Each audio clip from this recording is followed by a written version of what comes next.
Comme Jean-Pierre Bemba il y a quelques jours, Moïse Katumbi est lui aussi sorti de son fief de Lubumbashi pour répondre à l'invitation du chef de l'État.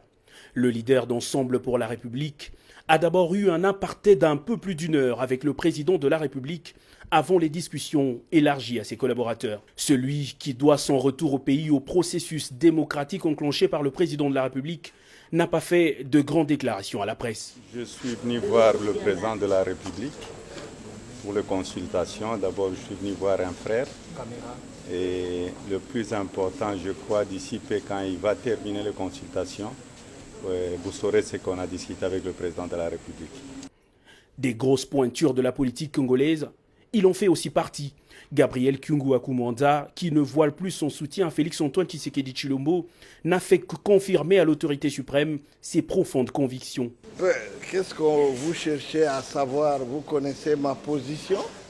Vous connaissez la position de la formation politique que je dirige, l'UNAFEC.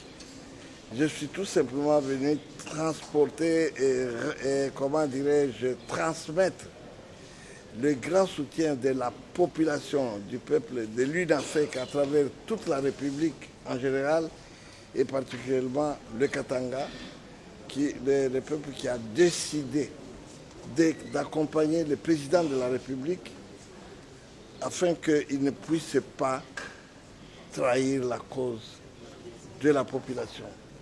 À la question de journalistes sur son avis à propos de la coalition FCC-CACH, le président national de l'UNAFEC a dit constater comme plusieurs Congolais l'échec de ce mariage. La FDC alliée, un autre regroupement majeur de la sphère politique congolaise, a été reçu ce samedi par le garant de la nation. Modeste Bahati Lukwebo, qui le conduisait, affirme avoir déballé le contenu de leur plan de sortie de crise avec le président de la République. Nous avons fait un plaidoyer pour la paix, la bonne gouvernance, gouvernance politique, gouvernance économique, gouvernance climatique, gouvernance diplomatique et sécuritaire. Nous avions par exemple proposé qu'on puisse instaurer des barzas communautaires au niveau de chaque province pour que les communautés prennent l'habitude de se parler. Le notable Nekongo, Nemwanda Nsemi, a lui aussi exposé sa pensée au chef de l'État. Le leader de Bundu Dia Congo a rassuré son soutien inconditionnel à cette action salvatrice pour le pays lancée par Félix-Antoine Tshisekedi. Moi je pense à l'allure où va le pays. Je demande qu'on mette à la gauche et à la droite de mettre quelques glaçons dans son verre de whisky. Outre les politiques, les artistes musiciens ont eux aussi répondu favorablement à l'invitation du chef de l'État. Josarnio Kalongo, Blaise Boula, Evoloko ou encore Paul Balenza rêvent eux aussi d'un Congo nouveau. C'est une première depuis que notre pays est Congo, qu'une autorité convie les artistes musiciens que nous sommes à participer à une consultation.